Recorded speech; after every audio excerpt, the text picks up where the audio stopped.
तर येवले मोटर्सच्या सर्व प्रिय ग्राहकांना नमस्कार। आणि आज आपल्याकडे आलेली होती शाईन BS6 निगडीवरून येवले मोटर्स वाघोलीला। या गाडीमध्ये झटके मारण्याचा खूप जास्त प्रॉब्लेम होता आणि गाडी व्यवस्थित चालत नव्हती। लिटरली कस्टमर गाडीला आपल्याकडे घेऊन येताना सुद्धा गाडी बंद पडली। तर गाडी आपल्या हातात येताच आपल्याला कळाले की या गाडीचं रनिंग झाल्यामुळे थ्रॉटल बॉडीमध्ये खूप जास्त कार्बन डिपॉझिशन झालेलं आहे, जे तुम्ही व्हिडिओमध्ये पाहू शकता। आणि ते आपण कार्बन डिपॉझिशन क्लीन करण्याचं ठरवलं। तर जसे तुम्ही समोर व्हिडिओमध्ये पाहू शकता, ट्रेमध्ये साचलेले पेट्रोलमध्ये जितकाही कार्बन निघलेला आहे तो सगळा थ्रॉटल बॉडी मधून निघलेला आहे। आणि वॉशिंग नंतर थ्रॉटल बॉडीची कंडिशन काही अशी आहे।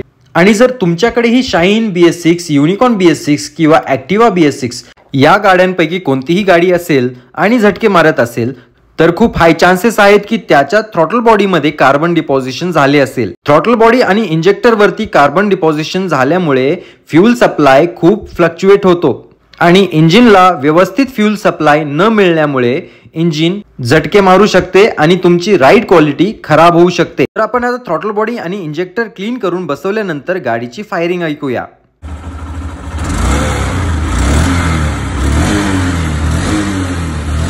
या बाईकचा प्रॉब्लेम तर सॉल्व्ह झाला, बट तुमच्याही बाईकमध्ये जर अशा प्रकारचा इश्यू असेल तर येवले मोटर्स वाघोलीला संपर्क करायला विसरू नका। आणि व्हिडिओ आवडला असेल तर लाईक आणि फॉलो करा। धन्यवाद।